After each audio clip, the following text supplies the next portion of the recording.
Good morning बच्चों। आज आपके चित्रित बुक पाठ्य पुस्तक भाग 1 या 9 क्लास, इसमें एक कविता है जिसका नाम है ग्रामश्री। कवि है सुमित्रा नंदन पंत। इनका जन्म सन 1900 और मृत्यु 1977 को हुई। कविता काल्पनिक या सत्य दोनों पर होता है। सत्य पर भी आधारित होती है, काल्पनिक भी होती है। तो ग्रामश्री जो आपका कविता है, ये बहुत ही सुंदर कविता है।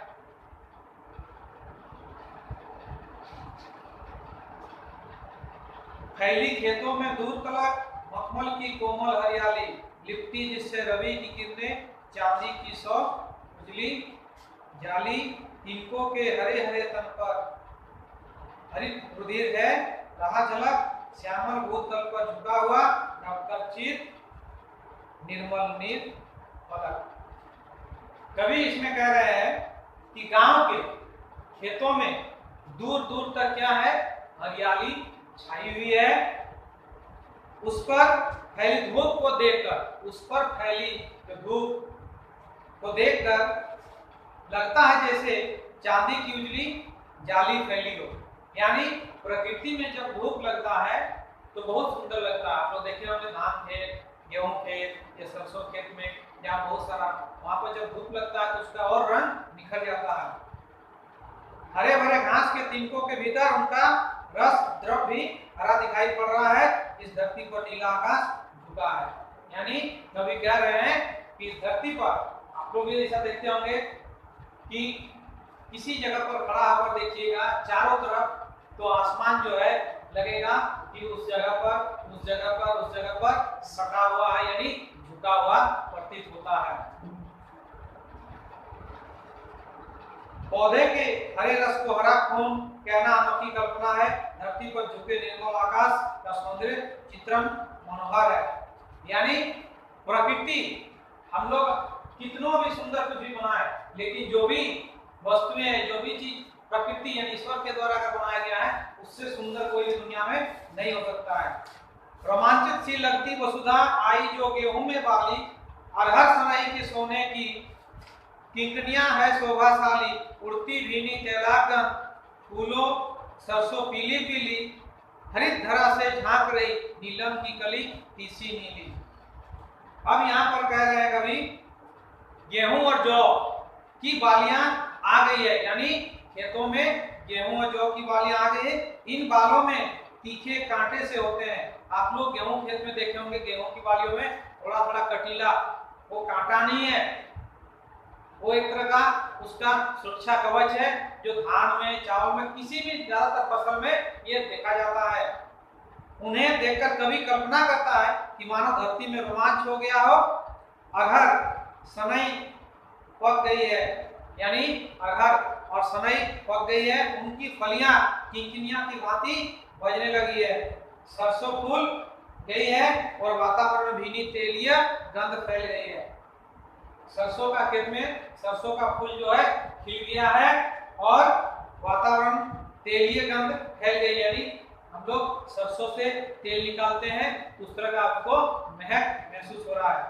हरी धरती से झांकती आलसी की नीली कलियां नीलम सी लग रही है। यानी प्रकृति जो है मनोरम स्वरूप चित्रित किया गया है। रंग रंग के फूलों में रिलमिल हंस रही है सखियां मटर खड़ी, मखमली पेटियां सी लटकी, छीमियां छिपाए बीज लड़ी, फिरती है रंग रंग की तितली, रंग रंग के फूलों को सुंदर फूले फिरती हो फूल स्वयं उड़ उड़ वृक्षों से वृक्षों पर। यानी कवि कह रहे हैं कि मटर में अनेक प्रकार के मिले जुले रंगों के फूल आए हैं और उन फूलों के बीच मटर के पौधे खड़े खड़े मानो हंस रहे हैं। यानी हम लोग जैसे हंसते हैं, प्रकृति का जो भी फसल होगा, जीव जंतु होगा, सब हंसता भी है, रोता भी है, फर्क इतना है कि उनके हंसी को हम लोग समझ नहीं पाते या सुन नहीं सकते, नहीं तो प्रकृति का जो भी अद्भुत चीज है वो सभी हंसते और रोते हैं। आप लोग देखे होंगे कि जानवर भी रोता है, उसकी आंखों से आंसू गिरता है। सेम की फलियां मखमल की पेटियां के समान लटकी है, जैसे पेटियां बक्सों में कुछ रत्न छिपे होते हैं, ऐसे ही छीमियों में बीजों की लड़ियां छिपी हुई है। भिन्न भिन्न रंगों की तितलियां सुंदर फूलों पर उड़ रही है। कभी कह रहा है कि मटर छीमी जब हम लोग देखते हैं उसमें क्या है, उसके अंदर में मटर का दाना भर गया है और भिन्न भिन्न रंग की तितलियां जो है फसलों के ऊपर यानी फूल फल जो भी है उस पे मंडरा रही है। ऐसा लगता है जैसे स्वयं फूल ही उड़कर एक पौधे से दूसरे पौधे पर गिर रहे हैं। तो तितली इस पेड़ से उस पेड़, उस डाली से उस डाली वो घूमते रहा है। अद्भुत कहा जा रहा, अद्भुत कल्पना की गई है। हम लोग इन सब चीजों को देखते हैं और नजरअंदाज कर देते हैं, मगर एक कवि के लिए बहुत बड़ा ये अचीवमेंट है कि अद्भुत कल्पना है। फूल भी सुंदर है और रंग बिरंगी तितलियां उड़कर एक डाल से दूसरी डाल पर बैठती है, तो मानो फूल ही उड़कर दूसरी डाल पर जाता प्रतीत होता है। तितली उड़ रही है इस डाली से उस डाली तक, लेकिन कवि को ऐसा महसूस हो रहा है कि नहीं, तितली नहीं बल्कि फूल ही इस फूल से उड़कर जाके दूसरे फूल में जाके समा रही है। अब रजत स्वर्ण मंजरियों से लद गई है आम, तरु की डाली झर रहे हैं गांठ, पीपल के दल हो उठी कोकिला मतवाली, मक्के कटहल मुकुलित जामुन, जंगल में झरबेरी झूली, फूले आलू नींबू दारिम, आलू गोभी बैगन मूली। यानी कवि कह रहा है कि वसंत ऋतु का वर्णन है, आम के पेड़ों में चांदी और सोने के रंग की मंजरियां आ गई है। कवि कह रहे हैं कि ये जो अभी मौसम है वो वसंत का है, इसमें क्या है, फूल फल आपको मंजर, आम का मंजर सब पेड़ में आ गया है। घास और पीपल के पत्ते गिरने लगे हैं, कुछ पेड़ों के पत्ते जो है गिरने का भी समय हो गया है। कोयल मस्त होकर कूक रही है, कटहल महकने लगे हैं और जामुन में कलियां आ गई है। जंगलों में छोटी कटीली बेर झूल रही है, आड़ू नींबू और दारिम के पेड़ तथा आलू गोभी बैगन मूली सब्जियों के पौधों में फूल आ गए हैं। आप बता रहे हैं कभी कि आलू गोभी बैगन मूली सब्जियों के पौधों में भी फूल आ गए हैं। पीले मीठे अमरूदों में अब लाल लाल चींटियां पड़ी, पक गए सुनहरे मधुर बेर, अवली से तरु की डाल जड़ी, लहला पालक महमा धनिया लौकी और सेम फली फैली, मखमली टमाटर वेल और मिर्चों की बड़ी हरी थैली। इस काव्यांश में इस पंक्ति में कवि कह रहे हैं कि वसंत में गांव के फलों सब्जियों का वर्णन है। पीले मीठे अमरूद लाल होने लगे हैं, मीठी बेर सुनहले पीले हो गए हैं और आंवली पेड़ पर जड़े रत्न सी लग रही है, पालक की पत्तियां लहर कर झूम रही है, धनिया महक रही है। आपको देखें धनिया जहां पर रहता है वहां पर आसपास में महक सुगंध आने लगता है। लौकी और सेम फली और फैली हुई है, मखमल जैसे टमाटर लाल हो गए हैं और हरी मिर्चाई की थैली बड़ी हो गई है।